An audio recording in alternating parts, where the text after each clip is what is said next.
Howdy doody everybody, my name is KevGuuey and welcome back to Highway Blossoms. If you missed the last episode, you can click on the eye on top of the video to watch the previous episode to get caught up. Yeah, alright, I understand. Thanks. So, what? Did you call a mechanic or something? Untangling the cord, I set the phone down and sit it on the bed, then sigh into my hands.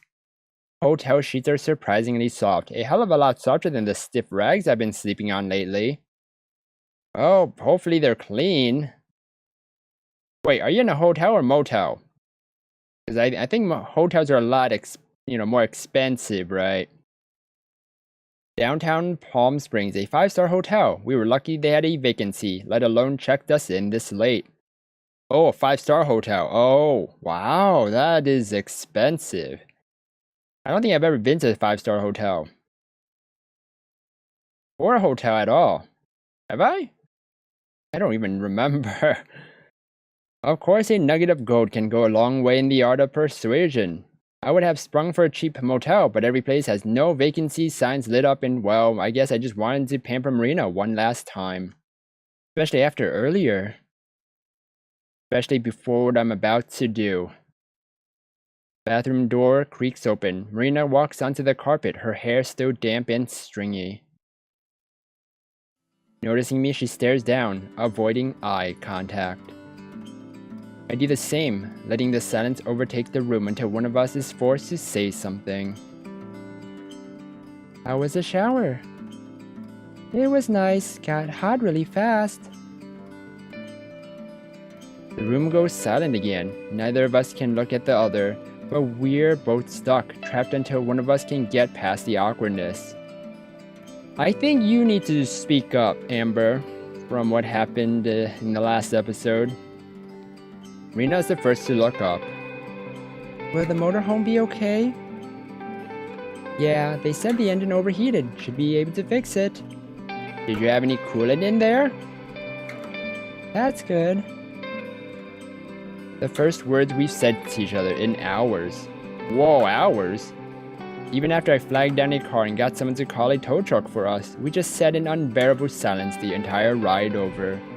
But it was the silence that gave me time to reflect about how wrong I was. How wrong I have been. For what? And what it is I really need to do.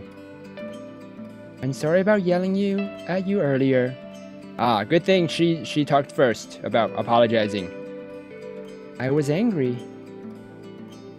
Yeah, at myself. I shouldn't have taken that out on you. I was being annoying. I should have stopped talking when you asked me to. No, you've never done anything wrong. It was always me. Always. Don't be so dramatic. She flails her arm over her forehead and falls dead onto my shoulder. Everyone gets mad sometimes. Don't beat yourself up over it. I shake my head and pull away. It's not about getting mad. It's that I didn't live up to my end of the bargain again. Amber? I look at the curtains and sigh. We're not missing anything. Just an ugly view of the parking lot. I just got off the phone. I bought a bus ticket home for you one way. Huh? The cab should be here 10:30 tomorrow morning to take you to the station. Marina shakes out a stilted laugh. She's not smiling, though. You're just teasing me again, right? I ignore her and continue. You can call your parents with the phone. I don't mind paying the extra charge. You're serious. Bug-eyed Marina freezes, the truth slowly setting in. But what about the festival, the treasure? She snaps back, desperate to find some kind of rope to pull me back in. You can keep it, all of it, I don't care. I'll go to the festival, go home, and get a job. I'll just pay everything off that way. Right. How it should have been to begin with, when this trip was about Gramps and not me. Oh. So the trip was originally, I guess, to her, it was for Gramps to see all these places, to go to the festival for those tickets, with those tickets, and I guess, during that whole time she wanted and a kind of escape, and that was Marina. And then she's blaming herself for I guess doing that, for being selfish for herself, because she wants to escape from of the reality of her grandpa dying. But that's still tough, though. That's still tough. And I don't think it's right that she's blaming herself for all of it. Like, it's not right to her. Like, she doesn't even know that. I don't care how long it takes. I owe him and Marina that much. Marina sniffles. The tears are starting to leak out, but she braces herself, trying to remain strong. Then what about us? What about it? I feel like I just ripped my heart in half. For Marina, it looks like her entire world has been nuked. It makes me want to hug her, to hush her and tell her over and over that I didn't mean that she can always count on me, but I can't. Why? It doesn't matter. Tell me. I said no. Why not? Because you wouldn't understand. Well, that's where you're wrong, Amber. Look, you'll be fine. Just keep your head down and don't talk to anybody. Stop treating me like a fucking child. Angry tears streak down her face. Through heavy breathing, she recoils, shocked by her own words. I didn't mean... She steps closer and strokes my cheek, turning my face to hers as I try to hide my watery eyes. Amber, please, don't do this. I love you. Please stop. Don't make this harder. How can I understand if you don't tell me? That's true. She barely manages to speak, the tears now in free fall. She chokes out the words. Let me help. I squeeze my hand into a fist, tripping as I back away to the door. I'm sorry. Amber. Her knees buckle and she crumples to the ground, bawling as she squeaks out another plea. Stop. I'm sorry. I throw open the door and sprint down the hallway, leaving Marina sobbing as I wipe away tears of my own. I'm sorry. Oh man. The crowd moves on. I don't bother raising my head, allowing myself to be dragged along wherever they're going. My hand is tucked deep within my pocket, playing around with a cassette and its string of tattered ribbon. The hotel is far in the distance now. Lit up against the darkening sky, Marina is probably still up there crying. I let go of the tape and force myself to keep walking through the clammy misters attached to shop and bars. It's not my business. It's what's best for her. How do you know what's best for her when she probably knows what's best for her? But it hurts. Everything hurts. I keep expecting Marina to come skip after me and lean on my shoulder so we can explore the town. Or better yet, chew me out and punch me until I feel like I can justify what I've done. But I know that's not going to happen. She's too sweet for that. She's Marina. And I don't want anything to ever change that. Me especially. I can't be trusted with something that precious and not screwed up. Not again. A shrieking laugh shatters my trance. Whipping around, I find a small building squished between a thrift store and a pawn shop. I pull off to the side and peek in, wanting nothing more than to forget about everything. It's smaller than the RV, the entire middle dedicated to 4 mismatched bars set up in a square, surrounded by cheesy island decor and streamers hanging from the ceiling. Under it all, a legion of girls. All girls, girly girls, redheads, blondes, and brunettes, all crammed inside and chatting each other up in a festival of free-flowing drinks.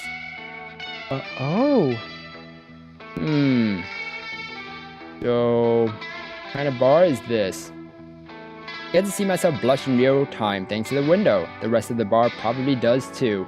I must look like an idiot. I don't leave though. Sitting at the bar beneath the red and pink party lights is a slim girl with shaggy, rainbow-dyed hair. She sways on her stool as she laughs with the bartender, the shape of her ass outlined in her tight jeans. I can't buy her a drink, but then again, this is the place for it. Maybe Catching a glimpse of me, she turns to the window and gives me a big, bright smile. Images of Marina flash through my head. Images from last night at first, her holding me kissing her neck. And then the Valley of Fire, finding all the pieces of the treasure, helping her on the side of the road. But the images that stick out the most are the quiet times, me driving on the highway while Marina sways back and forth to my music. I back away. then take off as fast as I can. Am I that disgusting? Was that all Marina was to me? I slap myself when it barely stings. I do it again, smacking myself so hard that tears bead in my eyes. Blinking them back, I swallow and keep running. Can't run away from this, Amber. One by one, the shops vanish behind me. The sidewalk thins, then disappears. Eventually, it's too dark to even see the ground, and I'm running under unfiltered starlight. When I finally stop, my shoes are heavy with sand. I wilt over and suck in huge, gasping breaths. Forcing myself to look over my shoulder, I realize I'm surrounded by sand dunes and rocky hill ranges. I've left the city far behind me. My footprints prove that. The saguaro cacti are scattered at random, like sorrowful people brooding under the moonlight, their prickly limbs reaching for the sky. I settle my breathing and listen to the sounds of the desert. A gust of wind stirring the dry air, the crackly yelp of a coyote, the whimsical horns and hypnotic guitar strums of faint ska music. Wait. Now I really am disgusted. Squinting at the horizon, I catch a glimpse of an unmoving light. It's faint and alone, but it's definitely there. Huh. Is it Marina? Looking for her? Pressured by some kind of masochism harbored deep within me, I follow the light. The further I get, the more I know I should turn back, but my fears are just proved right as I inch closer. A black motorhome with stripes just as hideous as the music blasting from it. Oh. Mariah. With every screech of a trumpet, my ears bleed a little more. Every time the guitar plays that stupid unchanging rhythm, I die inside. The worst part is something I've never even been subjected to before. Singing. We can call it that. Not from the song, but from a familiar brain-piercing wail masking over it. It's awful, like a dying siren trying to reel in one last sailor. Covering my ears doesn't help. I can only wince in agony as it reaches a high note, probably killing any wildlife in the general area. It must be really bad then. It just reminds you of that contestant for something I forgot who can sing like that high pitched note that just like cracks glass. Someone needs to stop this. I march to the door, wondering why I'm even going to bother. After everything she's pulled, why should I when I can just go about my life? But then she reaches the chorus. Yeah, that's why. I give the door 3 solid bangs. The singing stops. Ah, I knew you numbskulls couldn't live without me. Huh. Interesting. Mariah swings the door open. She's flushed, dangling a glass bottle from her hand only to be silenced to a single sniff upon seeing me. You suck at treasure hunting and singing. Go figure. She slams the door in my face. Knock again. It's delayed, but she reopens the door, her head cautiously peeking halfway out. You've taken everything from me. What else could you possibly want? You're so... Give me the treasure and you got a deal. I'll throw in the slackers too. Really? That's probably not gonna happen. Leans out the door, nearly stumbling over as she peers from side to side. Where's your better half? I look down. I don't even answer that. Mariah growls and limps towards her refrigerator. Amen. May as well. No one's waiting for me anymore, and yelling at Mariah is as good of a distraction as any. I climb in. My nose is instantly assaulted with the smell of rancid beer. And whiskey. Really? Both? And vodka. All 3? There might even be traces of a skunk. All 4? 4? That'd be 4. I decide to breathe through my mouth. The couch and cot are both empty. No lackeys to feed into Mariah's delusions in sight. Where are the other 2? Head in the depths of her fridge. Mariah only snorts. Tess wanted to see some stupid walk of fame, so Joe took her. Oh. Palm Springs has a walk of fame? According to the squirt. She leans back out of the fridge. Wow, what a great sister you are. How old are you? 19. Why? Close enough. Drink. With a loose throw that I actually have to die for, she tosses me a bottle. The print is in Spanish, carved into the thick glass just above the label. I try pronouncing it, but it comes out sounding depressingly American. You should be worshipping me. That's the good stuff. I'm ecstatic. I think she's too far gone to notice the flatness in my voice. Even if she did, I doubt she'd care, with something resembling happiness on her face as she cradles half a dozen or so bottles to the couch. That's a lot. I think she's an alcoholic. You gonna drink all that? Haven't you had enough? Oh, duh, you stole my equipment and my treasure. I'm not letting you steal my 40 ounces to freedom. What, we stole the equipment? That's not... We should probably return that then. Treasure, on the other hand, we did not, you know... We did not steal that. We were just not fast enough. I shrug and flop down beside her. Mariah drunkenly reaches for the remote, misses it twice, then switches off the music and hurls the remote across the room. Oh. Well, that's nice of you, Mariah. Finally, thank you. I hate ska. Mariah snarls at me like a toothless piranha. Wow, this just goes and goes and goes. Oh. Well, okay. This one, wow, it doesn't stop, does it? Mariah snarls at me like a toothless piranha. Wow, they're really out of it already. Well, especially for Amber. It's reggae, you uncultured brat. She slumps back down. But ska's okay too. Uncultured? You were the one who wanted to blow up Shiprock. It was a suggestion. You wanted to blow that up. I don't have nearly enough TNT for that. The fact that you even have it is what bothers me. Whatever, at least I know what I listen to is good, unlike whatever you're into. I don't think people are allowed to have, you know, TNT without, you know, a license or something, right? I don't know. I don't know anything about, you know, that stuff. Ugh, that's scary. Oh, I can assure you what I listen to is better than ska. Oh. Well, you know, at least, stop zooming. At least we can see now. Wait, is Amber not wearing shoes? Did she take it off before entering here? I don't know. Reggae! Jazz fusion, new age, world music, all better than your circus noise. Look at that. Look at those faces. Look at those faces. No, I can't see anything. Are you over there? You actually like that hippy dippy crap? What Volkswagen did you fall out of? The one that hit your mother when she was pregnant with you, apparently.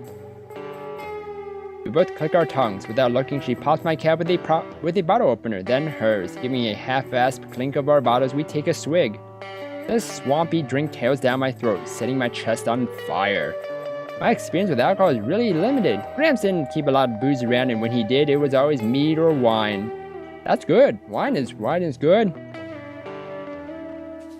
I only snuck some out a few times for special dates. Gotta say, you're a lot less bearable without the disc holding you on a leash. Shut up.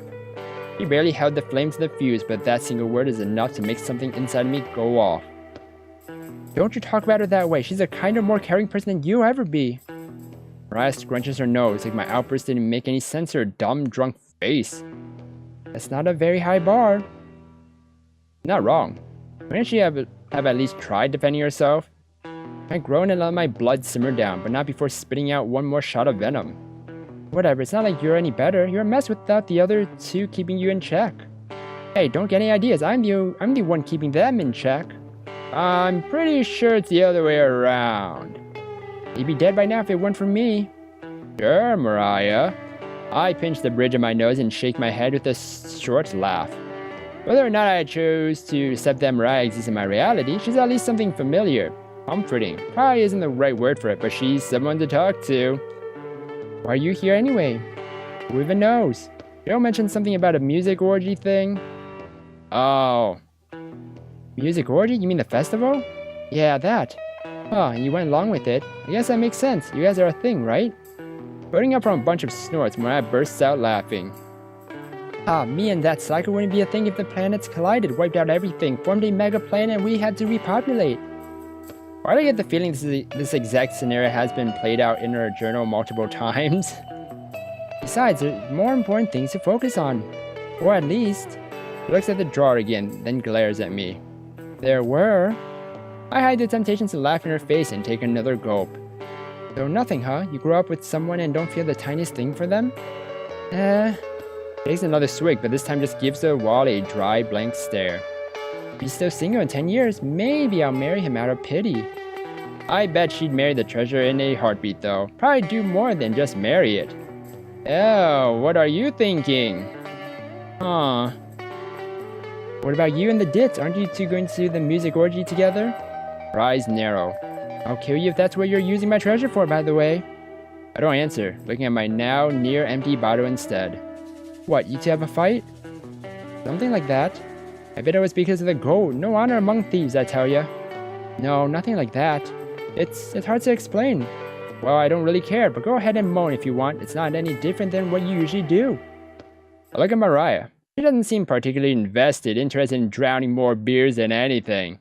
She's a maniac. That has always been and still is, abundantly clear. She probably would tear apart the entire Southwest if left unattended. Hell, maybe even the entire nation. She's no Joe. No way she could hold up an actual conversation. No way she could accidentally offer some good advice. No way she feels any sympathy. Maybe it's a tiny bit. Maybe. Still, I feel like I can vent to her. Not trust her, not after all the RV chasing and games of blackjack, but vent. She doesn't care, but maybe that's what makes it so appealing. I stay silent and stare at the ceiling, mulling over everything that's happened, searching for the right words I couldn't even give to Marina. I said that I don't care, not that I'm willing to wait all night so you can steal my time too. Give me a minute, I'm not really used to this. Oh. Taking a deep breath, I look past Mariah, unwilling to let her see my shame. The single shred of pride I have left snaps and I let all the weakness come fumbling out. I met Marina a little after my grandpa died. He was just Titans. He was my best friend. Parents didn't want me, but he did. He raised me in that motorhome. He didn't have to, but he took care of me anyway. Mariah sips out her beer, listening in silence. No smarmy remarks or deluded rambling. But when I was a kid, I decided I was gonna take care of him too. Gratitude, you know. Gratitude for a lot of things. His love, his acceptance, the music.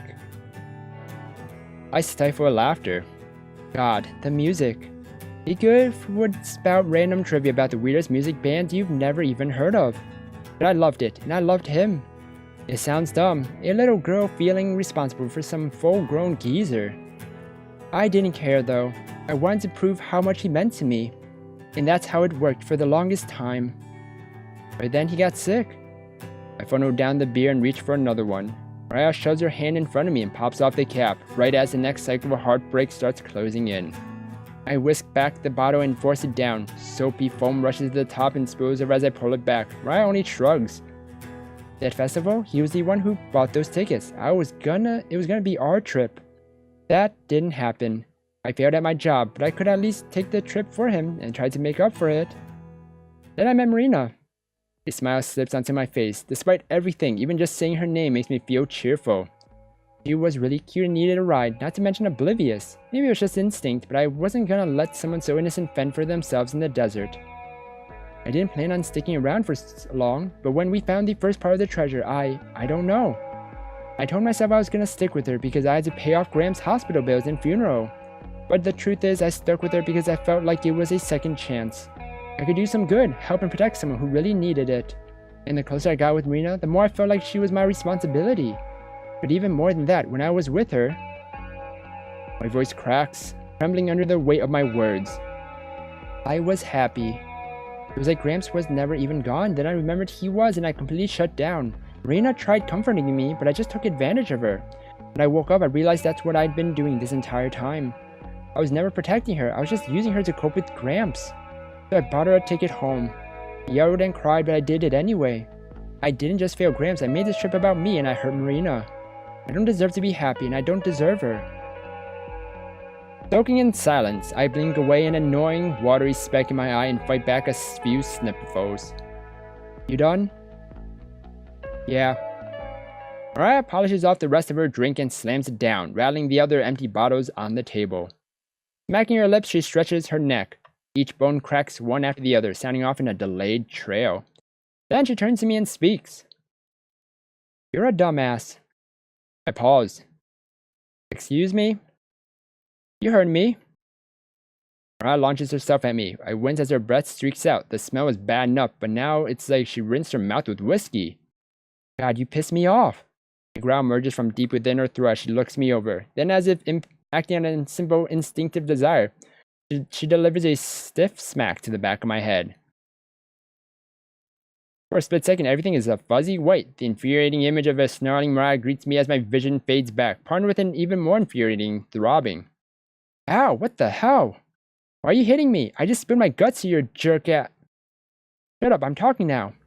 Mariah stumbles off the couch, gripping the table for support. Her face has darkened by several shades of red since I've gotten here. Listen here, the thief. Dead is dead is dead. Your dear old granddad ain't crying up in heaven because you decided to do some fraud in the back of his RV. My words burn right to their fiery core. I can't believe I ever thought I could count on Mariah. Where do you even get off saying... I said shut up. Get over your snooze fest of a sob story. You got the girl and you got my treasure. But no, you can't be happy because of some stupid phony sense of obligation. And that's another thing. Voice gets louder as her words get sloppier, slipping and sliding over each other.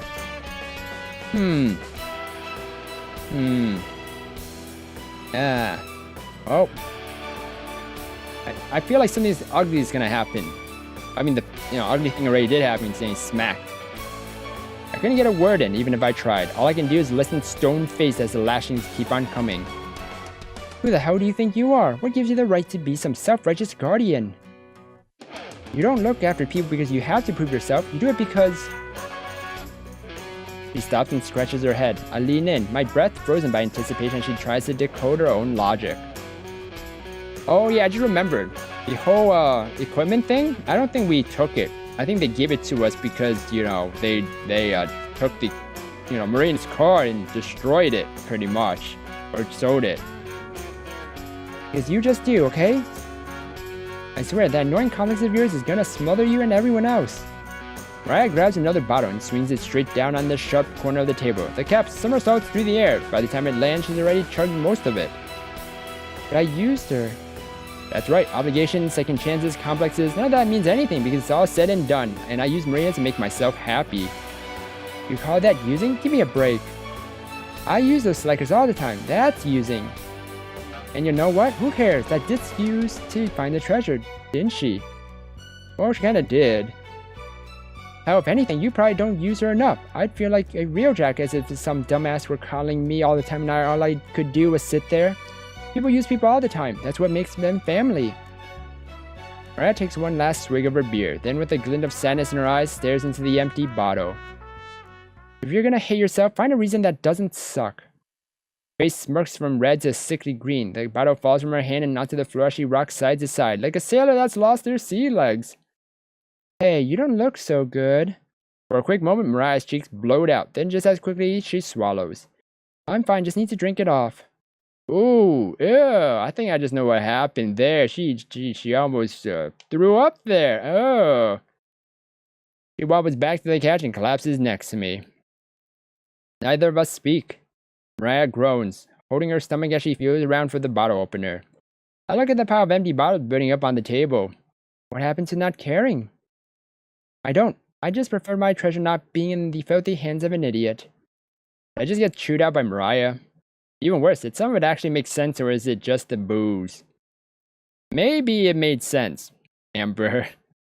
Unable to spare the energy to lean forward, she stretches her arm out for another beer, but I catch it just in time and grab hold of her hand. You need to quit. You've had way too much. Eat me.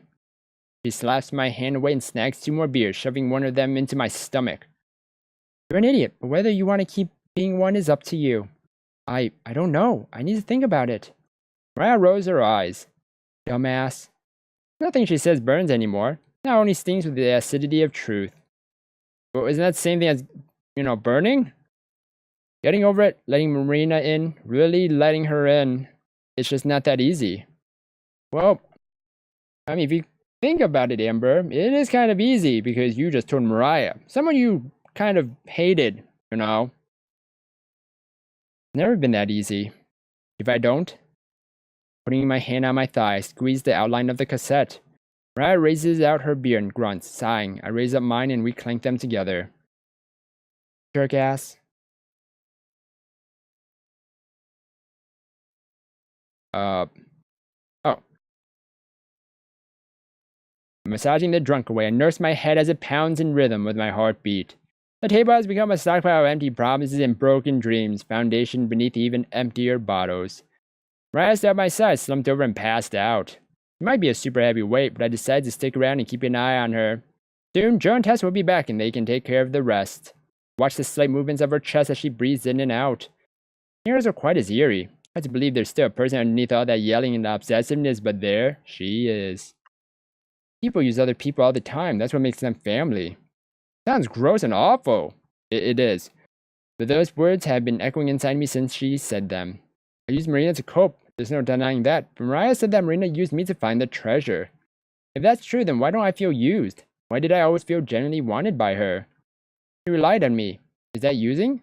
That's all I ever wanted her to feel like she could do. Her trust was the most important thing to me. No matter how much I wanted it, I knew I didn't deserve it, because I felt like I was betraying Gramps and would just drag her down with me. What about her, though? Marina was furious when I left. She wanted to understand. She wanted to help. I wanted her to rely on me, but maybe she wanted me to rely on her too? Well, it has to work both ways there, Amber. Reaching into my pocket, I pull out the cassette and hold it in my palm of my hand. The sight of the ribbon all torn and tangled doesn't choke me up or ignite a bitter explosion of anger like earlier. All it does is serve as a numbing reminder of all my regrets. Her words was off, but Mariah was right. I never let myself rely on Marina. From the very start, I always treated her like a kid and never as an equal. No wonder she got upset. She wanted to do as much for me as I was doing for her, but I would never let her in long enough for that to happen. Of course, she wouldn't say no if I made a move. It was the only opportunity she had. If I go back as I am now, things will never get better. I'll just keep treating Marina like a kid, never letting her in, and she'll just smile and bear it until she explodes, like earlier. I know what I have to do, and yet it feels like more like betrayal than anything else I've done this far. You're thinking too much of this, Amber. If I don't do it, then I can ever truly hope to do right by Marina. I stagger to my feet. Turning around, I take one last look at Mariah before deciding to take off her bandana and lay her out on her side. In another life, maybe you would be my type. Then I walk to the door, take a breath, and step outside. Oh.